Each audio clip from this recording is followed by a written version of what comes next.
यहाँ पे मैं बताने जा रहा हूँ पैथोलॉजी लैब सॉफ्टवेयर में नया टेस्ट कैसे ऐड करें या किसी वैल्यू को कैसे बदलें। लेकिन ये जानने के लिए पहले कुछ बेसिक चीज जानना होगा। तो पहले बेसिक्स जानते हैं।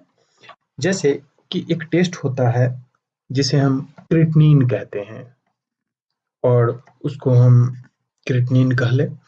क्रिएटिनिन का कुछ अपना एक नॉर्मल वैल्यू होता है। जैसे एग्जांपल ले लेते हैं, जैसे वैल्यू इसका 30 है, हायर वैल्यू इसका सपोज करते हैं 50 है और इसका अपना कुछ रिजल्ट होता है। तो रिजल्ट मान लेते हैं, रिजल्ट पेशेंट का आया 55। तो हम कह सकते हैं कि ये हायर वैल्यू है, मतलब कि एबनॉर्मल वैल्यू है।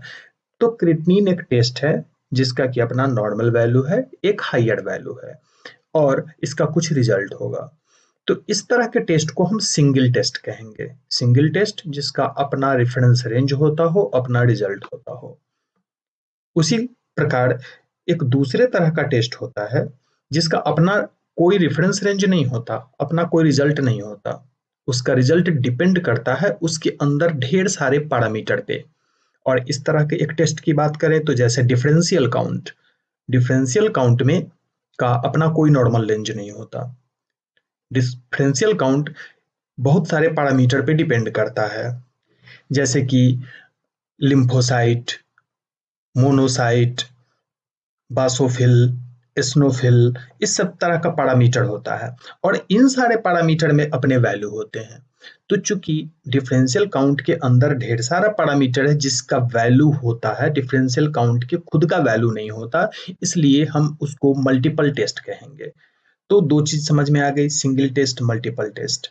अब बात करते हैं प्रोफाइल की। तो प्रोफाइल का नाम दरअसल में जितना भी प्रोफाइल है, जैसे कंप्लीट ब्लड काउंट जिसको सीबीसी कहते हैं या लिपिड प्रोफाइल, ये प्रोफाइल दरअसल में वर्ल्ड वाइड ये नोन है, सब इसे जानते हैं और सेम नाम से बुलाते हैं। अगर हम लिपिड प्रोफाइल की बात करें तो लिपिड प्रोफाइल कुछ टेस्ट का कॉम्बिनेशन है। ये एक दिया हुआ नाम है, ये कोई टेस्ट नहीं है। उसी तरह सीबीसी कंप्लीट ब्लड काउंट कोई टेस्ट नहीं है, ये एक दिया हुआ नाम है और ये मल्टीपल टेस्ट का कॉम्बिनेशन है। तो इसे हम प्रोफाइल कहते हैं। अब नेक्स्ट जो है, सॉफ्टवेयर में पैकेज बनाने का भी प्रोविजन है। दरअसल में बहुत सारे लैब हैं मार्केट में जो अलग अलग तरह के पैकेज मार्केट में एडवर्टाइज करते हैं, यूजर को कन्विंस करते हैं कि हमारा ये हेल्थ पैकेज है, इसमें हम इतने सारे टेस्ट करके दे रहे हैं और आप ये टेस्ट हमसे करवाइए, मार्केट में ये इतने में होता है, हम आपको इतने कम में करके देंगे, ऐसा कुछ करके। लेकिन ये पैकेज वर्ल्ड वाइड नोन नहीं है। ये पैकेज हर कंपनी अपना कोई एक नाम रख लेती है कि हमारा, सपोज हमारी कंपनी का नाम है क्यू मार्क्स, तो हम नाम रखेंगे Q marks full health checkup package, ऐसा कुछ, या Q marks regular health checkup, ऐसा कुछ नाम रखेंगे। और ये नाम के अंदर, यानी एक पैकेज के अंदर जो होगा वो प्रोफाइल भी हो सकता है, सिंगल टेस्ट भी हो सकता है और मल्टीपल टेस्ट भी हो सकता है। जबकि प्रोफाइल के अंदर सिंगल टेस्ट और मल्टीपल टेस्ट दोनों हो सकते हैं, जबकि पैकेज इस तीनों का कॉम्बिनेशन हो सकता है। तो अब ये बेसिक चीज क्लियर हो गई। अब आते हैं कि टेस्ट हम कैसे बनाएंगे। तो प्रोग्राम में आते हैं और सबसे पहले मास्टर में आते हैं। सपोज हमें सिंगल टेस्ट कोई बनाना है तो मास्टर के अंदर टेस्ट में आएंगे, सिंगल टेस्ट का नाम हमें देना है। जैसे कि हम यहाँ नाम दे देते हैं, सपोज क्रिएटिनिन ही लेते हैं, CREATNINE, क्रिएटिनिन। और ये किस विंग में रखना है, ये दरअसल में सॉफ्टवेयर के द्वारा कुछ विंग ऑलरेडी डिफाइंड है, जैसे कि pathology, x ray, ultrasound, ECG, CT scan और एमआरआई। कुल मिलाकर टेस्ट में ये डिपार्टमेंट इतने ही होते हैं, लेकिन कुछ लोग ये कहते हैं कि नहीं, हमें डिपार्टमेंट, सॉरी, विंग और क्रिएट करने दीजिए, हम अपने हिसाब से विंग को एडजस्ट करेंगे। तो ये सॉफ्टवेयर डिफाइंड विंग नेम है, ये यूजर डिफाइंड है। अगर यूजर को मर्जी है कि वो डिफाइंड करना, अपना विंग डिफाइन करना चाहते हैं तो मास्टर से विंग क्रिएट कर ले और जो असाइन करना चाहे वो करेंगे। ये सॉफ्टवेयर डिफाइंड है, इसमें कोई परिवर्तन नहीं होगा, आपकी मर्जी, आप इसे मेंटेन करें ना करें। नेक्स्ट, तो टेस्ट का नाम दे दिए, टेस्ट का कोड आप रख सकते हैं, नहीं रख सकते हैं, ये आपकी मर्जी है। इसका एक्चुअली कहीं कोई यूज नहीं है। जब भी लेटर हेड पे प्रिंट करके देते हैं तो नाम ही देते हैं। और ये सिंगल टेस्ट हम क्रिएट करेंगे। इसका अपना कुछ प्राइस भी होगा, जैसे 100 रुपीज ले लेते हैं। ये किसी टेस्ट के अंदर कभी नहीं होगा, क्योंकि ये सिंगल टेस्ट है, इसका अपना वैल्यू है, ये किसी के अंदर नहीं आएगा। और डिपार्टमेंट, जाहिर सी बात है, बायोकेमिस्ट्री के अंदर आएगा। डिफॉल्ट रिजल्ट क्या होगा? डिफॉल्ट रिजल्ट का मतलब ये है कि अगर यहाँ हम कुछ लिख देते हैं तो जब रिजल्ट हम भरने जाएंगे तो ऑटोमेटिक ये चीज वहां लिखा हुआ आ जाएगा रिजल्ट में। जैसे हम ये मान के चलते हैं कि HIV टेस्ट है, तो HIV टेस्ट में क्या होता है कि अगर 100 टेस्ट होते हैं तो 90, 95 या 99 तक ऐसा होता है कि निगेटिव ही जाता है। तो चूंकि भरने की जहमत ना उठानी पड़े, वहां भरने में मेहनत ना करना पड़े, इसलिए लोग डिफॉल्ट रिजल्ट लिख देते हैं, रिजल्ट में घुसते हैं, ऑलरेडी निगेटिव लिखा हुआ आ गया और सेव कर लेते हैं, तो वहां लिखना उन्हें नहीं पड़ा। अदरवाइज डिफॉल्ट रिजल्ट का कोई यूज नहीं है, डिफॉल्ट वैल्यू ऑटोमेटिक वहां भरा हुआ आ जाता है। ये डेंजरस भी है, तो कोशिश करना है कि ये वहीं डाले जहां बहुत जरूरी हो। अब आते हैं कि नॉर्मल टेक्स्ट क्या है। नॉर्मल टेक्स्ट का मतलब जैसे HIV को ही फिर से एग्जांपल लेते हैं, तो HIV में क्या होता है कि या तो वो पॉजिटिव होगा या नेगेटिव होगा। तो वहां पे रिजल्ट भरते समय दो ऑप्शन आता है। क्या ऑप्शन आप चाहते हैं वो ऑप्शन आपको क्रिएट करना पड़ेगा। जैसे हम चाहते हैं वहां पॉजिटिव हाई और नेगेटिव हाई। ऐसा इसलिए लोग क्रिएट करके रखते हैं ताकि जो जनरली कंप्यूटर पर बैठा हुआ आदमी उतना लिटरेट नहीं होता है, स्पेलिंग मिस्टेक करता है, लिखने में गलती कर देता है, तो वो सेट क्रिएट करके छोड़ देते हैं ताकि वो सिंपली दो में से एक अपना सेलेक्ट कर ले और मिस्टेक ना हो। तो इस तरह से हम लिस्ट के लिए मल्टीपल वैल्यू क्रिएट कर सकते हैं, या माउस रखने पे वहां पे मैसेज दे रहा है डबल क्लिक टू डिलीट। अभी चूंकि क्रिएटिनिन में हमें पॉजिटिव नेगेटिव की जरूरत नहीं है तो हम मिटा लेते हैं। हम बात कर रहे थे नॉर्मल टेक्स्ट की, तो जहां पे टेक्सटुअल वैल्यू होता है जैसे पॉजिटिव नेगेटिव इस तरीके का वैल्यू, वहां पे नेगेटिव नॉर्मल है या पॉजिटिव नॉर्मल है, सॉफ्टवेयर किसको नॉर्मल समझे। जैसे अगर हम बात करें HIV में, तो पॉजिटिव एब नॉर्मल वैल्यू है। बहुत सारा ऐसा टेस्ट होता है जहां पॉजिटिव ही नॉर्मल वैल्यू होता है।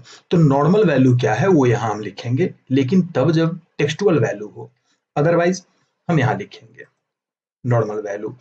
सपोज हमें लिखना है 3240, दैट्स ऑल।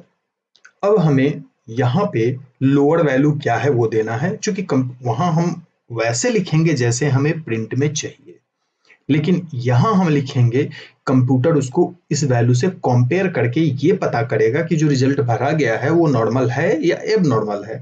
तो यहाँ भी लोअर में 30 हमें लिखना है और हायर में यहाँ पे 40 लिखना है, ये ध्यान रहे। वाइल इसका यूज आप कर भी सकते हैं, किस वाइल में कलेक्शन होगा, तो इसके लिए वाइल मास्टर है, वहां से आपको वाइल क्रिएट करना होगा, मतलब इस टेस्ट के लिए जो सैंपल कलेक्ट होगा वो किस वाइल में होगा। और दो वाइल अगर लगता है तो वाइल 1 वाइल 2 दोनों देना है, अदरवाइज इसको छोड़ देना है।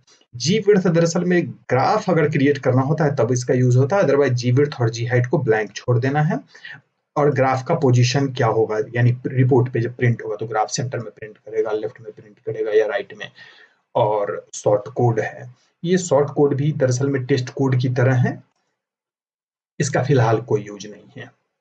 सिंपल नेम, दरअसल में जब ये टेस्ट पेशेंट कराने आएगा तो सैंपल कलेक्ट किया जाएगा, उस सैंपल का क्या नाम देंगे। सपोज सीरम कलेक्ट करना है, सैंपल में ब्लड लेना है, स्टूल लेना है, तो उसके लिए क्या सैंपल होगा, ये सिंपल इंफॉर्मेटिव पर्पस के लिए है।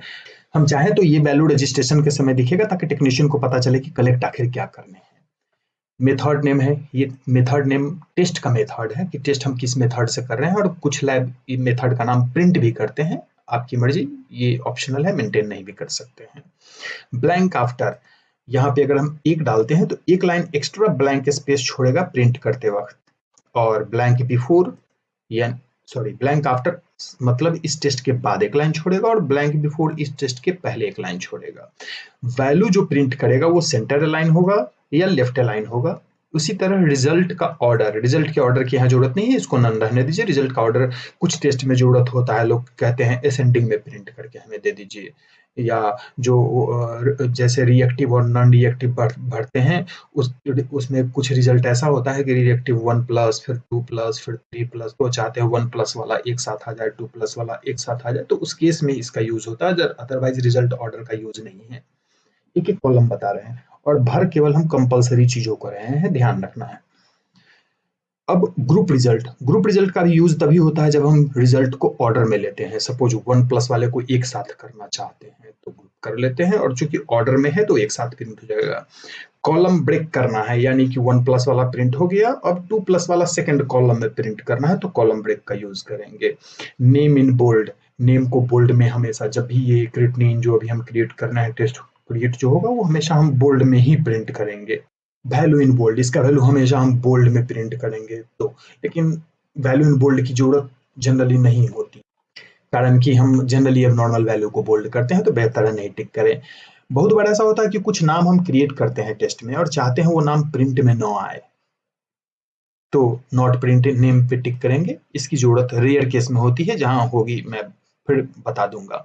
डबल कॉलम में बहुत ऐसे टेस्ट होते हैं जिसमें रेफरेंस होता ही नहीं, टेस्ट का नाम होता है और रिजल्ट होता है। ऐसे टेस्ट की बात करें तो sensitivity report, urine culture and sensitivity, उसमें क्या है कि एक तरफ ड्रग्स होता है और दूसरी तरफ उसकी सेंसिटिविटी होती है, दो ही कॉलम होता है, तो और उसमें ड्रग्स ढेर सारे होते हैं, 15 20 25 अलग अलग लैब अलग अलग तरह के ड्रग्स के साथ सेंसिटिविटी चेक करता है।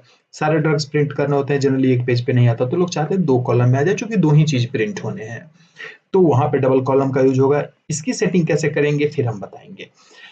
ऑलवेज प्रिंट का मतलब अगर वैल्यू ब्लैंक हो तब भी इस नाम को प्रिंट करना है, उस स्थिति में हम इसका यूज करेंगे। यूज फ्रेश पेज में टिक करने का मतलब है कि हम इस टेस्ट को जब भी प्रिंट करें तो कंप्यूटर एक सेपरेट पेज ही यूज करे प्रिंट में।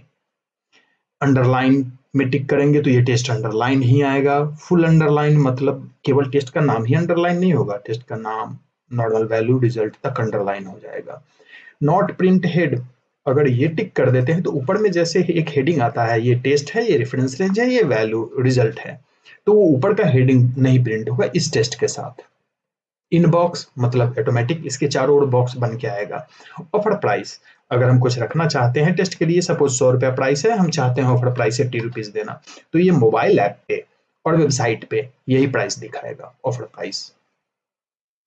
इन ऐप, अगर इसमें टिक लगा हुआ है तभी ये टेस्ट मोबाइल ऐप पे नजर आएगा, अदरवाइज मोबाइल ऐप पे ये टेस्ट नजर नहीं आएगा। यूजर मोबाइल ऐप से इस टेस्ट का बुकिंग नहीं कर सकता। Comment in same line, suppose test के बारे में हमने 2-3 लाइन का कमेंट लिखा और इस टेस्ट में रिजल्ट नहीं होता, सिंपली नाम है और उसके सामने कुछ कमेंट होना है, और कमेंट चाहते हैं टेस्ट के नाम के बाद जस्ट शुरू हो जाए, नीचे वाले लाइन नीचे से शुरू ना हो, तो इसका यूज करेंगे। जनरली ऐसा बहुत कम होता है। आधार रिक्वायर्ड, ये केवल इंडिया में है, कुछ टेस्ट ऐसे हैं जहाँ की बिना आधार कार्ड के वो टेस्ट नहीं होता, इसलिए ये ऑप्शन है। एसेशन नंबर, कुछ टेस्ट ऐसे हैं जिसका कि गवर्नमेंट रिकॉर्ड मेंटेन करना होता है, यानी कि हर टेस्ट के लिए, हर पेशेंट के लिए आपको एक एसेशन नंबर असाइन करना है, जिसका रिकॉर्ड गवर्नमेंट को सबमिट करना होता है, अदरवाइज एसेशन नंबर की जरूरत नहीं है। तो ये भी हो सकता है आपके काम का ना हो। उसके बाद आस्क चेक, ये भी स्पेशल केस में यूज होता है। शो ऑन वेब, ये टिक है तभी ये टेस्ट वेब पोर्टल पर कस्टमर के बुकिंग के लिए आएगा। एक web portal, e commerce portal जो है, वहाँ कस्टमर जाता है, टेस्ट देखता है, बुक कर लेता है और वहाँ से पेमेंट भी कर सकता है, लेकिन ये वेबसाइट पर तभी दिखेगा जब यहाँ टिक हो। इन प्राइस लिस्ट में ये शामिल होगा या नहीं होगा। नो बॉर्डर, सपोज हमने सब में बॉर्डर दे दिया है, इसमें एक्सप्रेसली नो बॉर्डर कर रहे हैं तो सारे टेस्ट में बॉर्डर होगा, इसमें नहीं होगा। डोंट ब्रेक, डोंट ब्रेक का मतलब है कि यहाँ पे कमेंट पेज को ब्रेक नहीं करना है, क्योंकि इसका भी रेयर केस में यूज है, इसलिए इसको तभी छोड़ देते हैं। तो लगभग सारे ऑप्शन को बता दिया। एक यहाँ छूट गया, ये वार्न, ये वार्न में टिक है तभी एबनॉर्मल वैल्यू पे वार्निंग यानी अप एरो या डाउन एरो या बोल्ड होना या रेड होना जो भी हमने सेट कर रखा हुआ है, अदरवाइज वार्न में टिक नहीं है तो एबनॉर्मल वैल्यू पे भी नॉर्मली ही प्रिंट करेगा। और इस टेस्ट को स्पेशल फॉन्ट दे सकते हैं, स्पेशल फॉन्ट साइज में प्रिंट कर सकते हैं, रेफरेंस को स्पेशल फॉन्ट दे सकते हैं, साइज दे सकते हैं, रिजल्ट को स्पेशल फॉन्ट दे सकते हैं, साइज दे सकते हैं, और वैल्यू का टाइप भी डिसाइड कर सकते हैं कि इस टेस्ट का जो रिजल्ट होगा, वैल्यू होगा, वो किस टाइप का होगा, टेक्स्ट टाइप का या नंबर टाइप का। अगर नंबर है तो टेक्स्ट नहीं लिखने देगा और टेक्स्ट में टेक्स्ट और नंबर दोनों लिखने देगा। अब इस टेस्ट को जब हम प्रिंट करेंगे तो टेस्ट के नाम का अलाइनमेंट क्या होगा, centre on page, centre on block यानी अपने ब्लॉक में सेंटर, या लेफ्ट, जो एज यूजुअल जनरली लेफ्ट ही होता है। इसको एज इट इज छोड़ते हैं और अब हम इसको सेव कर सकते हैं। ये हमारा एक सिंगल टेस्ट क्रिएट हुआ। सेव कर लेते हैं। इंफॉर्मेशन सेव्ड का मैसेज आ गया। यहाँ पर एक ऑप्शन और है इमेज अपलोड करने का। ये इमेज फॉर वेब यानी वेबसाइट पे दिखाने के लिए, जो वेब पोर्टल होगा वहां पे यही इमेज नजर आएगा। और ये फॉर प्रिंट, सपोज हम इस टेस्ट के साथ एक इमेज भी प्रिंट करना चाहते हैं तो यूज करेंगे, अदरवाइज इमेज की जरूरत नहीं है। तो ये सिंगल टेस्ट खोलने का फॉर्मूला रहा। अगले वीडियो में बताएंगे हम मल्टीपल टेस्ट कैसे खोलें या प्रोफाइल और पैकेज में कैसे चेंजेस करें।